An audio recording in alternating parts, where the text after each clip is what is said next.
everybody. Welcome back to Nifty Dimensions. I got a treat for you today. We have Mr. Doug Fowler of SkullsCrowns, Odd Man Out, Invasion, and Skelevision. How's it going, Doug? Hey man, it's going good. Happy to be here. Thanks for having me. Definitely. You're the first of the Twitter NFT artists that I talked to come on. So this is it's exciting, man. Thanks. Seriously, I appreciate you coming on. A first of a first. Yeah, definitely. Cool. Well, I'll get into a couple questions. I got a few set up for you, but I figured I would just let us talk and go from there if that's all right with you. Yeah. Beautiful. All right. So when did you first get into crypto and NFTs, or what's the story as far as how you got into all this? Okay, so that's pretty cool. I got into crypto probably about 2015, 16. Wow, nice. Made a bunch of money. Not a bunch, but enough, a lot to me. Mm-hmm. And then lost a bunch of money. Took a hiatus out of it. Took out the rest of my 401k and decided I was coming back to crypto. So I did. Nice. Was doing all right. Everything was stable. Everything started dumping. A little before that, a buddy of mine from England, actually, who I've kept in touch with since 8th grade. He was an exchange student here. Oh, wow. And me and him became close friends, and we spent that summer together in 8th grade in England. Oh, and nice. Then we've kept in touch since then. So he called me and was like, hey man, like, this is what you do. Like, you make art, this is what you do. You should be all over this. It's tying crypto with art. Hell yeah. And at first I was like, oh yeah, whatever, man. I'm trading this, I'm trading that. And we just kept talking that way. But he convinced me. I looked into NFTs and I was like, man, what am I doing? This is it. This is what I've been waiting to do. Like, This is what I do.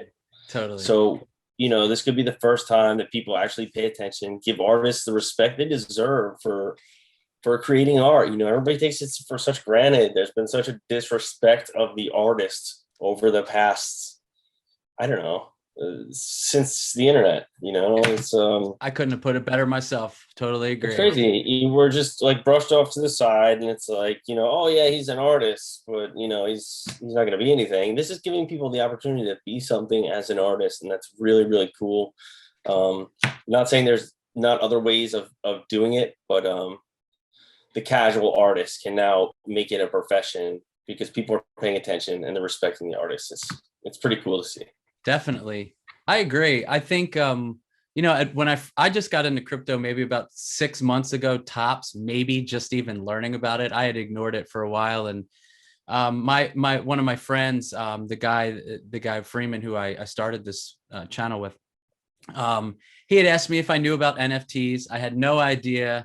And the purist in me was like, I went to bed first hearing about it, like, no way, man, that's not how to do it. Like, this is going to ruin everything. And then I woke up and it was like a giant light bulb went off of my head. And I had realized the possibilities of something like this for artists and everything you just said. So yeah, I'm with that, man. I agree 100%. There's just so much coming out, there's, I know the big thing still is people are like, well, why would I pay? Why can anything make money? You can right click. You hear it every time. I'm sure you'll hear it every interview you do. Somebody say that. Right. And I think they're developing ways to legitimize art, like they're running through an algorithm, see if it's original. Right. If it is, I think they can, once it's minted, they're going to have an automatic copyright to it. And then I think if these things are running in the background of applications and they're picking up over different places in the internet where this art's being used, people are going to start getting sued. And then it's going to be like, okay, now you're really going to pay for art. Yeah. I think that may happen. It feels like they're trying to, different projects are doing things like that. And if it all ties together, like I just said, there's a potential for serious moonage. For sure. Yeah. So speaking of moonage, any coins you're into particularly? What are you getting into? What do you like? Man, what am I getting into? What's scary is I'm actually an NFT maximalist. I have now taken my entire savings from a decade of work as a graphic designer. I took out my 401k, went into crypto, played around with crypto, traded some crypto, said I was holding some crypto forever. As things changed and I got into NFTs, yeah. decided that's where my money was going. I'm going full into NFTs to create them, to buy them, to trade them. Yeah. I'd like to flip them. I have my finger on the pulse of what's about to pop when it pops every time. Yeah. Just sometimes I don't pull the trigger. Right. And there's that weird thing going on right now in the space where it's like, is it cool to flip art, or is that like against the point? Like, are you supposed to collect it and love it? I always buy at least 2 of whatever I buy, so I can sell one if I want. Yeah, every single thing that I've bought. Really good idea. For thousands and thousands and thousands of dollars. I have more than one for 90% of them anyway. Wow, that's great. I didn't even think of that. Yeah, so I'm a maximalist, and it's pretty crazy. I was talking to a Wall Street guy 2 nights ago at dinner. I just met. He's my wife's friend's husband. We just met for the first time, and he was talking to me about Wall Street, and I was talking to him about NFTs. He's like, man, you really got my attention. He's like, you got my attention. He's like, let's talk more. So we're gonna hang out this week and we're gonna talk more about NFTs. But awesome. He was it was kind of cool to hear him be like, no, I respect it. He's like, you're risking it. He's like, you're doing it. Totally. I was like, cool, it sounds like what we're all doing. We're risking what we have to try and make it. Yeah. Yeah. Another cool thing. Sorry to run off on a tangent. No, go ahead. That's why we got you here. We're watching these collectives form. Like everybody comes out with their own thing. But now you're starting to see a little bit of what I think are corporate projects. I haven't read into some of these projects too much, but it feels like they're being put out by a team. Yeah. And I'm watching people I'm talking to be like, hey, you want to collab? And it starts off with one collab. And it's like, hey, you want to collab? Like I did a song with Electra and Digi. And Electra did the beat, Digi did the rap, I did the image. So that was 3 of us together. And then like recently I've been talking to a whole group we call the Creep Crew. What's up, Creep Crew? That's what's up. And people are starting to like collaborate with each other and be like, hey, they're really bouncing ideas off each other and helping each other. And it's really cool. Right. It's not just a Discord where it's like, hey, you're here to get a giveaway or whatever. It feels different. This group, and I think a lot of other groups are experiencing that same thing with their closest peers in the space. Hell yeah. No, that's cool. The artists I've met on Twitter, especially, I guess I'm not on Twitter that much, but I guess as far as social media, that's the one I'm on the most to talk to artists and work Nifty Dimensions. That's where I find everybody's art. Everybody I've bought off Twitter. Yeah, Twitter's rad for that. It's the only reason I'm even on there, to be honest with you. Until NFTs, I really didn't care about being on there at all. It had been I have a slight ban from Twitter. I'm not exactly sure why, but I can't promote tweets. Oh, okay. But I haven't used it in like 10 years, so I don't know what it's about, and they won't answer me. Yeah.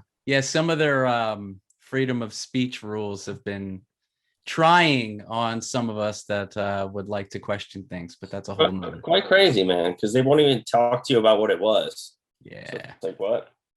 Yeah, it's weird. It's strange, but yeah, either way. So a couple questions. So I'm curious, as far as artists or NFTs, who are you looking at right now? Who are you looking to get to hold? What's next for you? Any artists you'd like that are new or up and coming? I'm curious. I like asking artists that I'm into. Yeah. Like right now, oh man, I mean a bunch. I could just run through a bunch. Like Skelly Links, I love Skelly Links. She supported me since she's been in the space.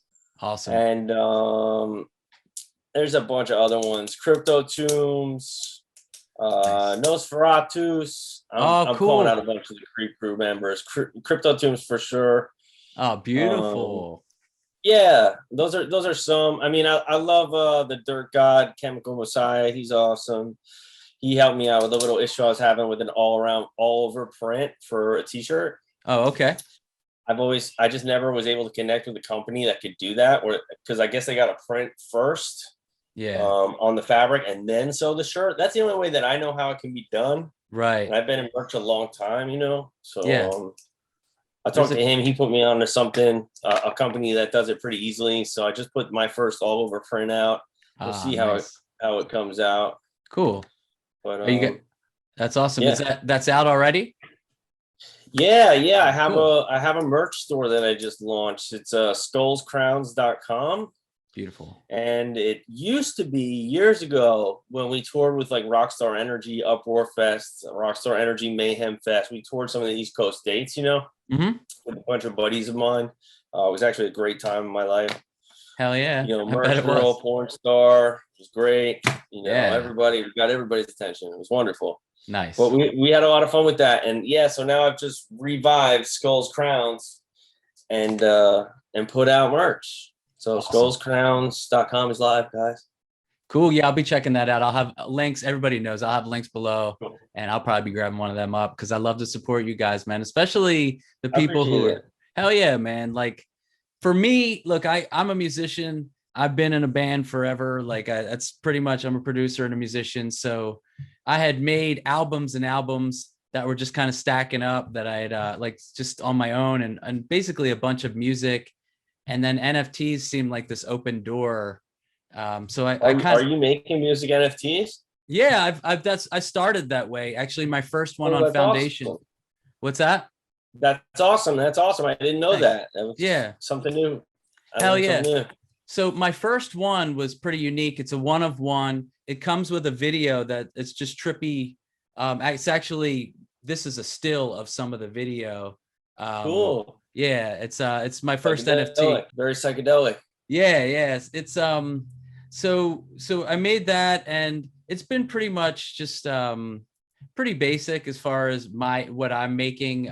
But my musical abilities are way better than my visual abilities. So a lot of the times I've been working with friends and other artists that I know, and I'll do the sound effects or maybe I'll start the visuals, but they're better at it. So, you know, I think that's the way to go though, man. I think like I know everybody's like, yeah, there's no competition in this NFT game. It's it's a collaboration.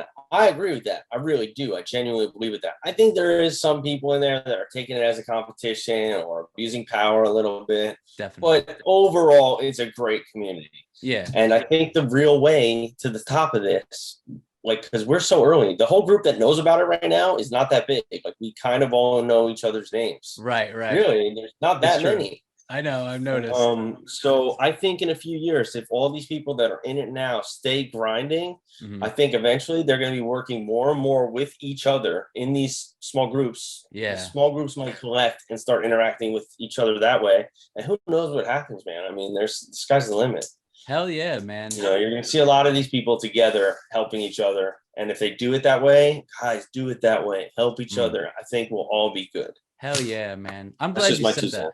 No, I agree. I'm old school and I'm, but I come from the New York, New Jersey, Philly hardcore scene, punk rock. Me too. Oh, well, so you know the deal. Yeah, I'm Jersey, New York. I just moved to Florida not long ago. Oh shit. And, that's funny. Yeah.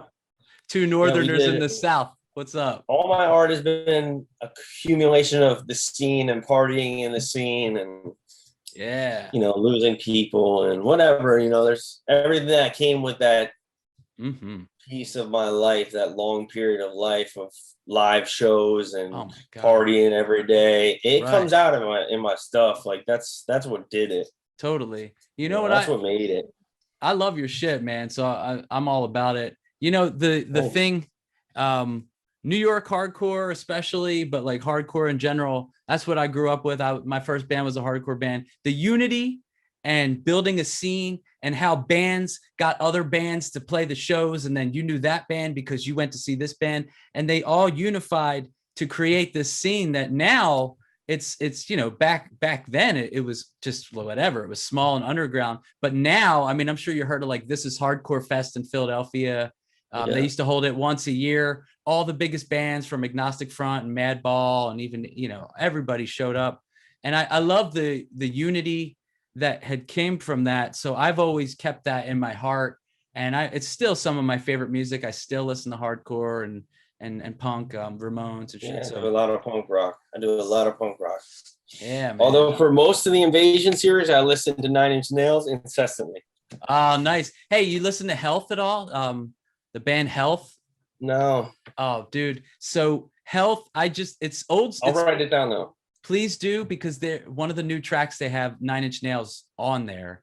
Oh yeah? Yeah. Best live show I've ever seen. I've seen so many. Lights in the Sky tour, Nine Inch Nails, Up Front was wild. Nice. All right. Just So, like changing. Yeah. all right, then I'll ask you. I'm just coming up with random ones now. Desert Island, top 3 albums. What would you have to have with you? And no genre, no rules, whatever you want. Questions out of my league. Out of my league. I can't answer. Yeah. All right. So let me just Sorry. ask you this: what's in your CD player right now, or what's the top MP3 album, or whatever however. What's in as of today is something I've listened to a lot. It was the Refused. Oh, hell yeah. Yeah, Refused, pretty cool. Yeah.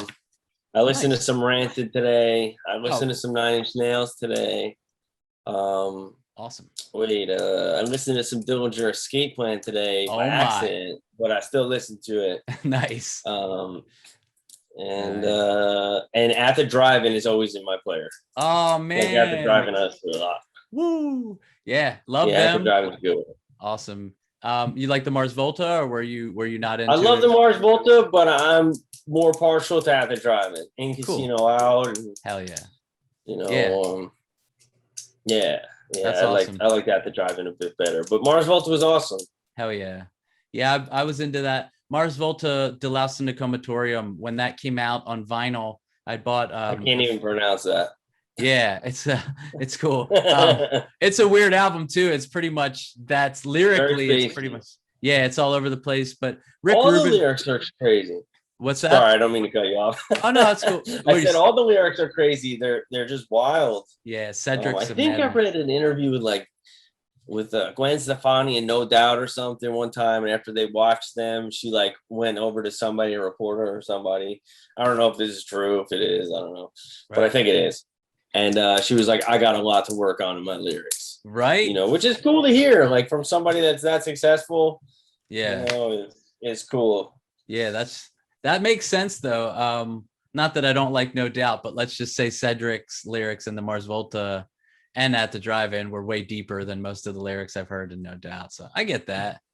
For me, as a guitar player, I do that a lot. Most guitar players want to quit when they see somebody amazing that makes them look like shit, like that they can't play. So every now and then that'll happen where I'll see somebody, and there's just so many new techniques and styles coming out now. There's so many virtuosos that it makes an old head like me seem like I'm a little slow. But the truth is, the more I listen to it, the more I understand the different timings. And now it went from being a mystery or alien language to it. Now I can understand how to play some of it. So I think that stuff helps you grow as an artist a lot, diving into unknown worlds. But yeah. Well, cool, man. So let me go over the history then. I'm curious as far as Skulls, Crowns, Odd Man Out, Invasion, Skelevision. How'd you start? What was the order of this? What did I start? I guess what I really started was I was doing graffiti a lot in New Jersey, some in New York, and with some friends of mine, mostly caricatures. I'm nothing amazing at graffiti, but I love to do it. I loved everything about it, the illegality of it. I loved everything about it. I love the colors, just running around at night, doing stuff. It was great. It was a lot of fun. But I started there, and then I started doing stuff like all my friends were musicians and artists. They all worked in the service industry, bartenders and waiters and what have you, and musicians. And so we'd hang out really late at their place in Nyack, New York, and everybody'd be making art. Everybody'd be drawing, painting, playing guitar, whatever. And so I started doing art on people's guitar cases, guitars, their road gear, whatever. So I started there. Well, I guess that's where I started painting, doing graffiti. I've always drawn. That's just been there. And from there, we decided we were going to do merch for my friend's band. So I started doing merch in my garage. I started a small little skate deck thing. I did a couple runs of probably 50 skate decks that I did, each one by hand. Oh, wow. That's cool. Yeah, so we're pretty cool. I do one every year now for a charity in Greenwood Lake, New York, for to benefit a skate park they're trying to build. But it's awesome. I do Mod Podge on them and stuff, and I do big collage art on them, and I seal them, and they look great. That's cool as hell. So from there, from Nyack, New York, doing it at my friend's house on their gear and everything, to starting a merch company called the first one was called Addicted Apparel. There's actually a video for that on YouTube. If you search Devil Doug 172, you can see the release party. It was awesome. That's what my YouTube is Devil Doug 172. Okay, I'm writing it down. It's the only thing on there. And we cut a video of the release party, and we had like big sponsors. We had Burton Snowboards gave out a snowboard. We had Boarding for Breast Cancer. We had ShopRite, Nathan's Hot Dogs. Damn, dude. Like, Day in the Life Graffiti Magazine. We had a lot of really big sponsors, and it was really cool. We shut down the highway. The cops came. They were like, "You need to shut this down." We had graffiti walls up. People breakdancing, playing shows out of the backs of cars. It was wild. That's great. So it was really cool. And I was like, "How do you want me to shut this down?" I was like, "It's in full swing. I'm covered in diesel fuel, filling up generators. You know, we can't shut it down." Yeah. So they let us do it. We finished that. It was a great release party. Really happy. Some of it's on tape. Nice. But that fizzled out. And then I started another apparel company with my friend, my buddy Mike and John and Jeff. And we started SkullsCrowns. And we started pushing that merch. And we were trying to, you know, each one of us always wanted a business. We wanted to sell stuff. So started selling merch. Then we started touring with Rockstar Energy Uproar Fest and Mayhem Fest. We did that for a little while. And I just couldn't keep up with the inventory and what I was giving away, and I was giving away too much. I always wanted the quality to be so high that it couldn't be beat. But like, you can't make any money if it's the best of the best of the best. You just can't do it. Right. So you have to mark it down a little bit. Mm-hmm.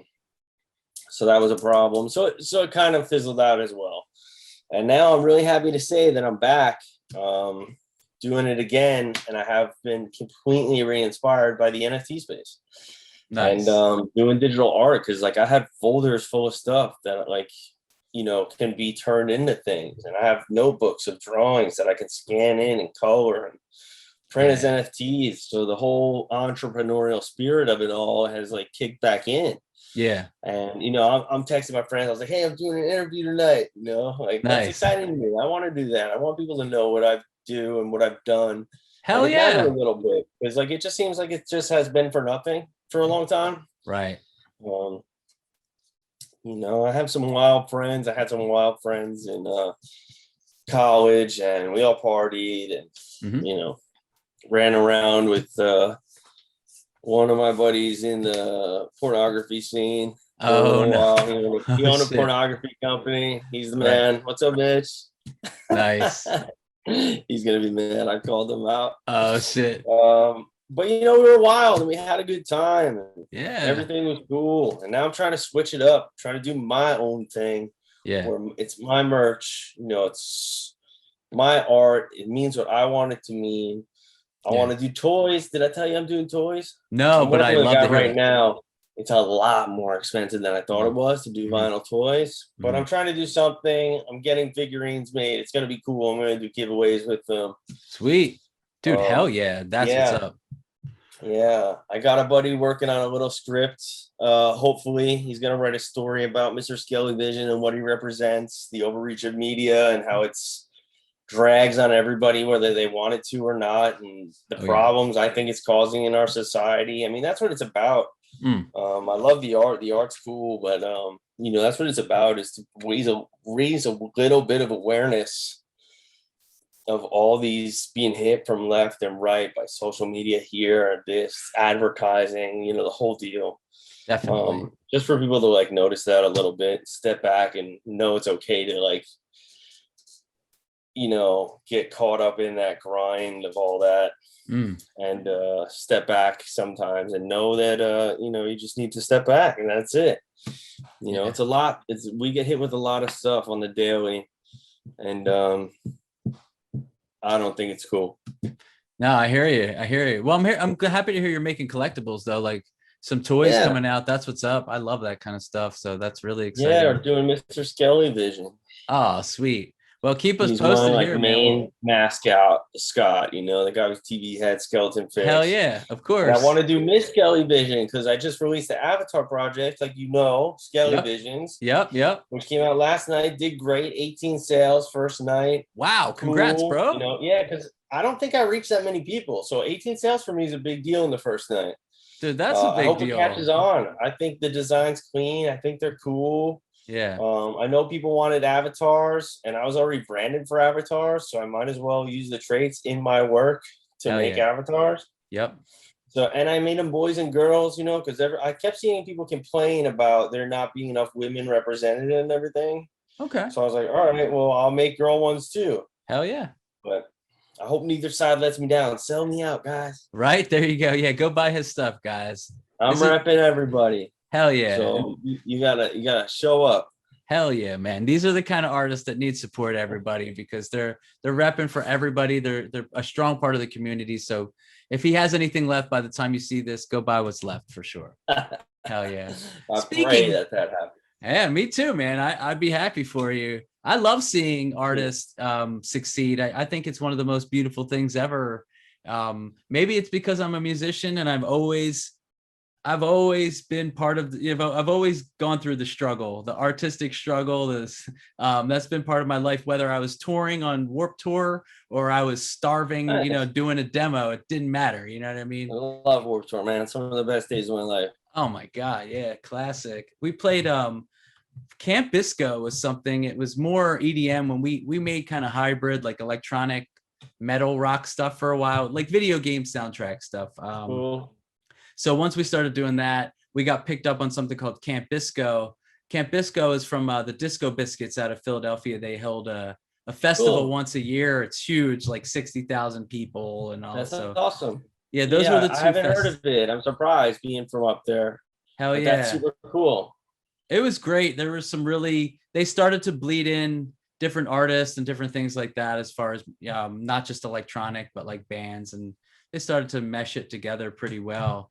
But speaking of collectibles, man, I need to ask you, there's one question I ask everybody while they're on the show, and it's your first memorable collectible or toy, or the first thing you got into, whether you still have it or not, that's to be determined, but curious. I definitely don't have it or not. The first collectibles I got into, which is probably where this obsession came from, maybe, was called Muscle Men. And they came in a little garbage pail, and they were like all pink until the later cooler ones came out. They came in colors.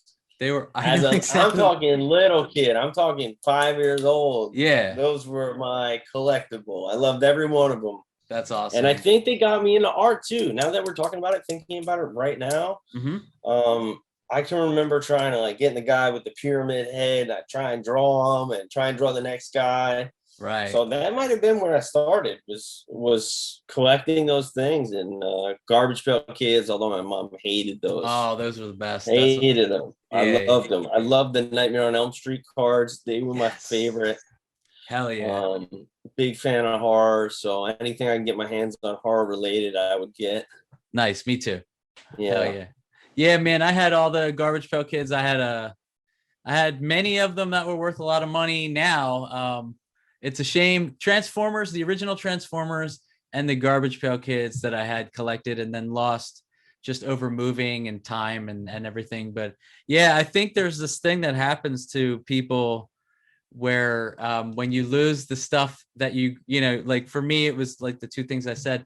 If you lose them, there's like this desire to get back. Like I still buy Garbage Pail Kids now, like the new versions or NFTs of Garbage Pail Kids. I have a little toy. We just moved, so I don't know where it is, but I have the first guy, Atom Bomb, with his head exploding. Oh yeah. I have a little toy that sat on my graphic design desk when I worked for Ferguson.com. Oh, cool. For 10 years. I had that little toy sitting there, and a couple other little toys about the place.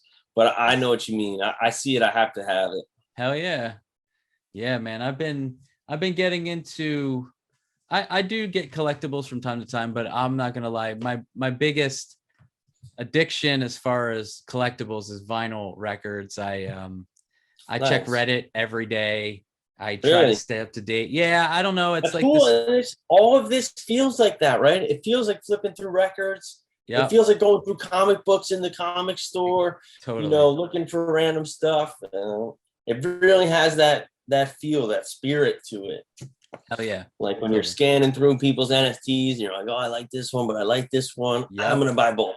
Yep. Yes, exactly. Yeah, it's like digging through the crates of records or comic books. It's so true. I never thought about it that way, but it makes sense. I couldn't figure out even why I started this show. It took me a while. It was purely out of passion and love. Like, it wasn't like, oh, I'm gonna, like, it's not monetized or anything. Like, it's that just, vibe for this whole scene, man. It's because people love to do this, and yeah, it's organically growing, and we're watching it as we are part of it, and yeah. we're watching other people do the same thing. It's crazy. It's been fun. Like Bored Ape Yacht Club. Yeah. They were, I know they're huge, right? But like, Huge. my brain about a week ago, I was like, man, they're gonna be a cartoon. I still, mark my words, I'll predict this now. They will be a cartoon one day on Netflix or Adult Swim or something like that, and those characters they'll be That's in the something, direction I'm trying to go with my stuff, if I can right? make it happen. That's why my buddy and I are trying to work on this strip. Who knows what it'd be, a cartoon or like, I took some inspiration from Punk's comic. I thought that was the best thing they could have done, is start That's a awesome. story about the Punks. Like, come Hell on, yeah. that's genius. It's great. Good job, guys. Hell yeah. Yeah. That's what I noticed. Bored Ape Yacht Club has a comic. I missed it. Like, unfortunately, I haven't been buying. I cover so much that I can only buy a very small percentage of the things I I hear you, cover. man. You know what I mean? But yeah, I've spent so much. yeah, like, especially with the market down right now, like, I'm not gonna lie.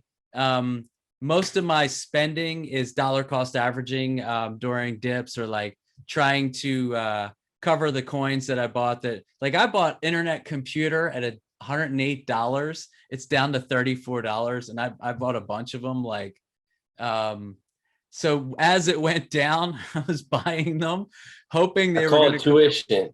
What's that? Call it tuition. Right, What you pay exactly. to learn. Yep, What you pay to exactly. learn the game, whether it's NFTs, stocks, Oh yeah, crypto, whatever. If you lose a bunch of money and it yeah, doesn't turn you away from it, it was yeah. tuition and you're ready to play. Totally, totally.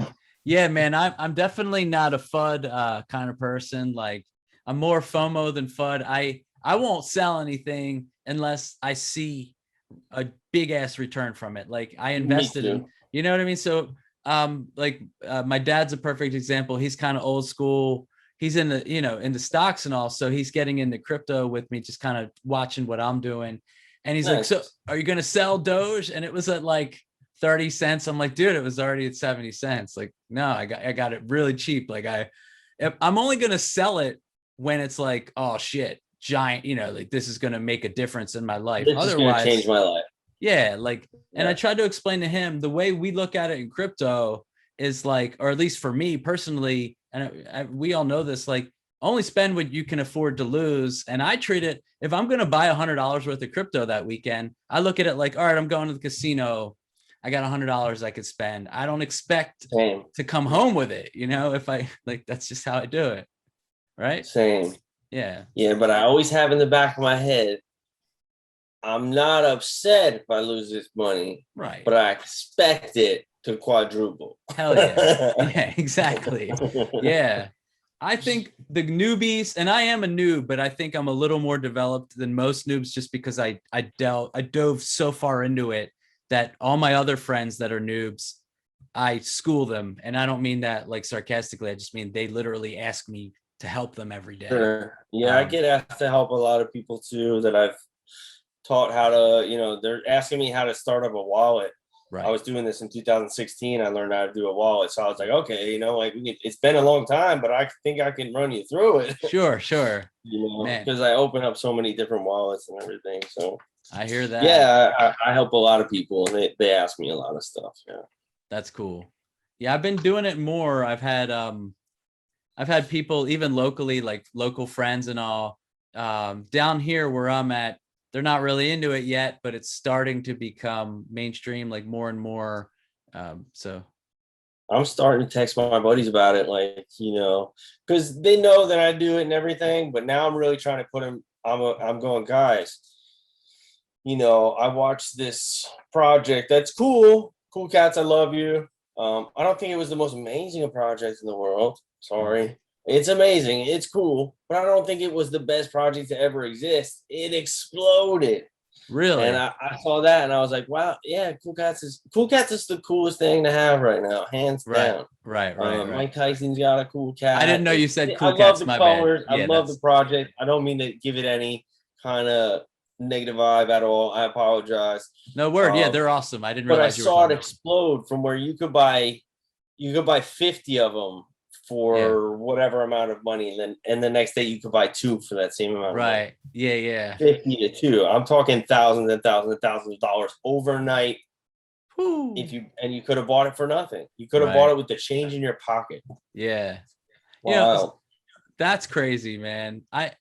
I like seeing that, but I know I know it's been It's confusing because is it going to keep value? Right. Because it went up so meteor, There you go. I went up couldn't like a get the rocket words. ship.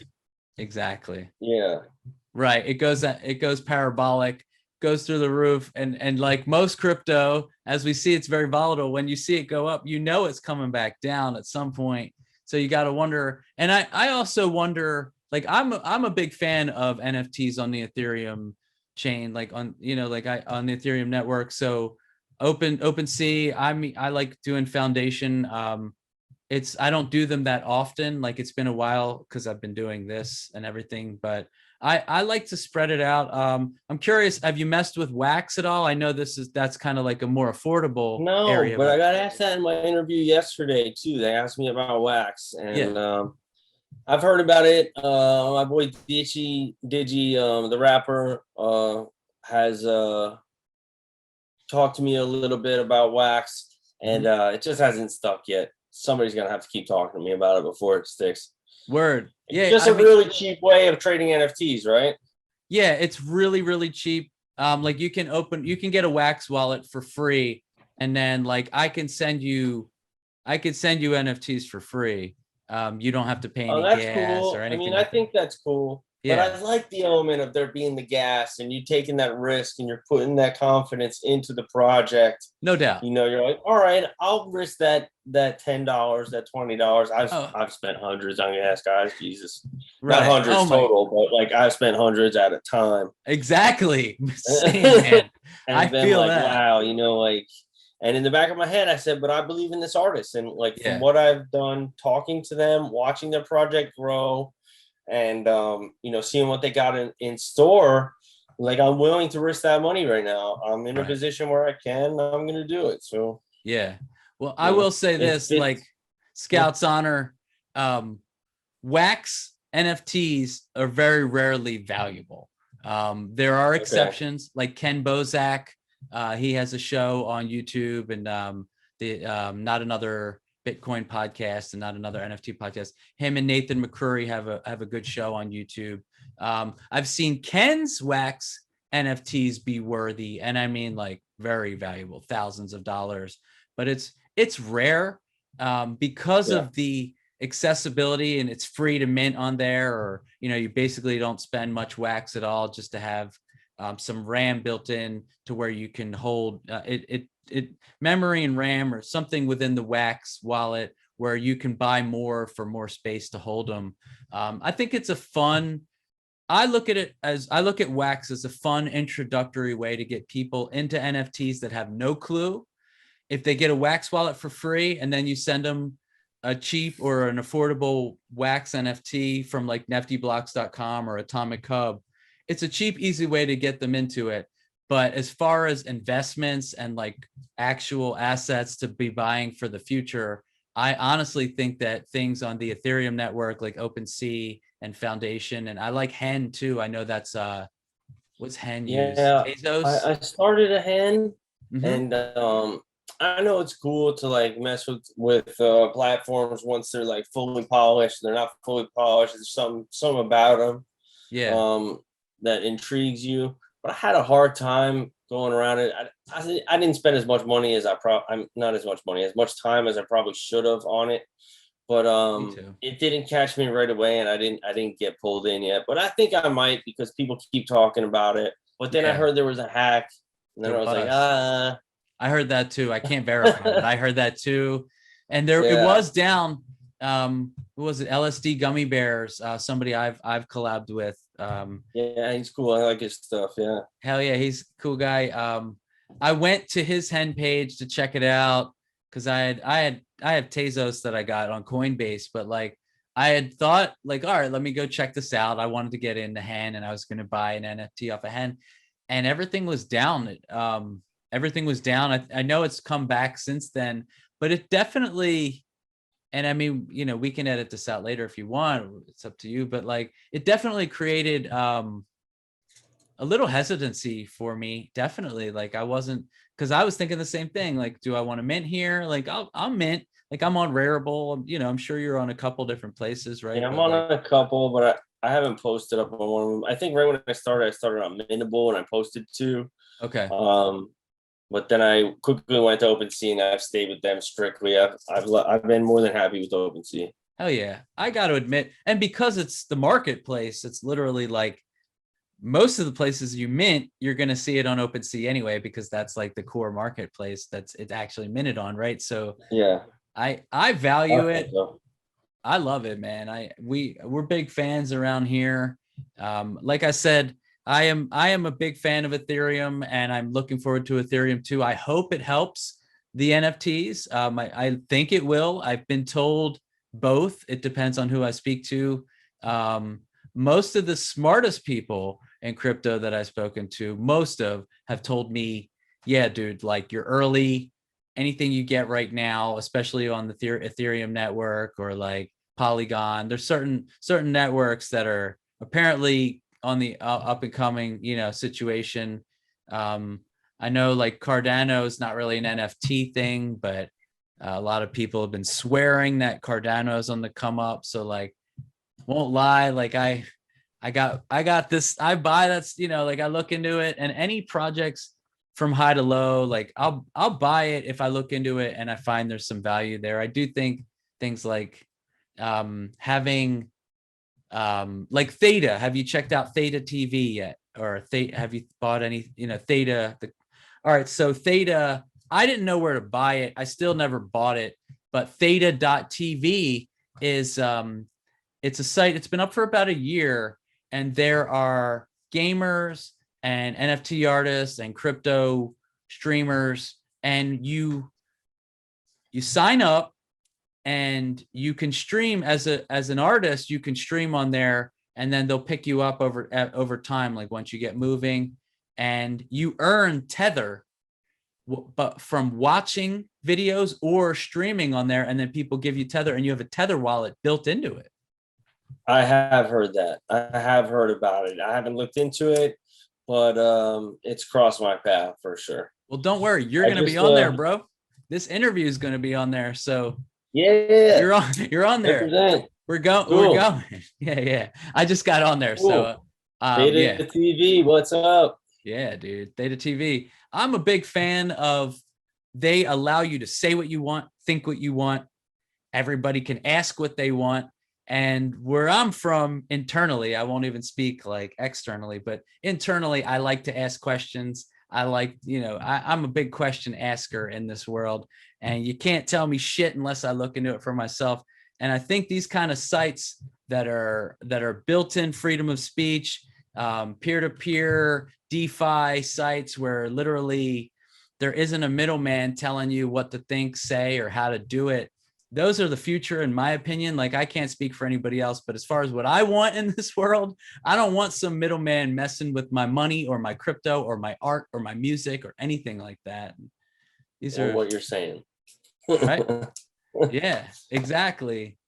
I interviewed this guy Chuck from float.app. There's also Float Token, but float.app is it's basically a Facebook, but with Bitcoin built in. So you have a wallet in there, and you can send artists or people who stream or upload, you can send them crypto or vice versa and tip them in that. So that's a freedom of speech type place too. Chuck's been interviewed on the show. He was 2 interviews ago. So yeah, a lot going on here, man, but I won't talk your ear off, bro, because I can do that. So I'll just ask quick thing. Like, I like to give everybody the opportunity at the end of the interview, anything you want to tell the listeners or viewers about, any last things you want to say, man. Here we are. Okay. Yeah. Well, you know, I want to encourage artists that haven't gotten into the space yet. Like, there's room for you still, and we're gonna need you. Hell yeah. So start learning about crypto. Open a MetaMask wallet. Join the OpenSea. Pay the small fee they charge you to start posting, and post whatever you want. Yep. And I think we're really trailblazing right now, in my opinion. I think everybody that's involved now and making and selling is going to be looked at with a fine-tooth comb in the future. Totally. And they're going to go through these things. And I think maybe a lot of them they're going to look at and they're going to see the mint date. They're going to see it on the blockchain. Oh, this is early. This is an early NFT. Mm-hmm. And I think it might hold weight later on. So I think the sooner you're involved, I think the better. That could be a bunch of talk, but it could be something that turns out to be legitimate in the future. Yeah. The community is super cool. I haven't come across anybody yet that has rubbed me the wrong way. It's always been the exact opposite. It's been like, I don't want to sound corny because I'm not corny, but it's felt like a family of people that want you to succeed. They genuinely want to see your next thing. They're encouraging you.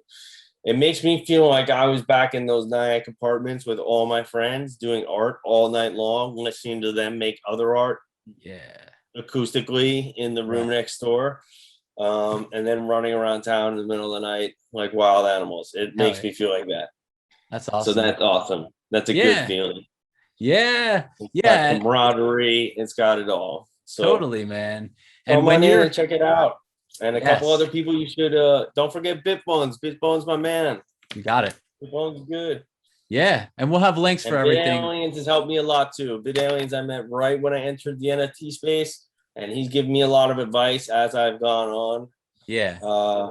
And just a really helpful guy, friendly guys. You should look at their stuff. Bitbones has some stuff in the metaverse. Okay. He's going to the Sandbox game, which is going to be huge, I think, for NFTs. You know about Sandbox? Oh, yeah. He put me onto that. I bought a little land, but he's a talented guy. I think he's going to go pretty far, too. So cool. Call him up. Hell yeah. Well, you know any of these guys, man. And if you talk to any of these guys and they want to come on the show, you know, I will. I'll ask a few people. That'd be great. I appreciate it, man. Because for sure, that's not a problem. It's been a little bit of a struggle getting people to get on camera, but I know as the show's just a month old. It's just over a month old, literally. So like, you know, I'm trying to be realistic about expectations. So maybe you could put a function into your show where you can like, you know, like Vice TV does. They put like sweatshirts around their heads and just their eyes are sticking out. Maybe you can do that with them, or maybe you could blur their face. Right. Hey, dude, I would totally do their voice. Do that. Change their voice, make it sound like it's a dark web documentary. Yo, that would be the shit, man. I would love that. I wish I was anonymous now, so I could be that guy. Right. Shit. But, well, that's awesome. Well, beautiful. Yeah, and come check out my stuff if you can. I got an Invasion series. My first collection was called The Odd Man Out, and it's got a whole series in there called Love and War. It's an unorganized series, but there is 10 Love and Wars. Invasion has 100. There's 6 left to do, and that series is over with. Nice. And I just started Skelly Visions yesterday, and it's popping. So come check it out. Awesome. Thank you for having me, man. Yeah, everybody. Doug Fowler of SkullsCrowns, Odd Man Out, Invasion, and Skelevision. Doug, thank you so much, man. I really appreciate it. Hey, thank you so much, man, for having me. It's been a pleasure. You are a great host. Thanks, man. Take it easy. Thanks, bro. man. All right, see you guys.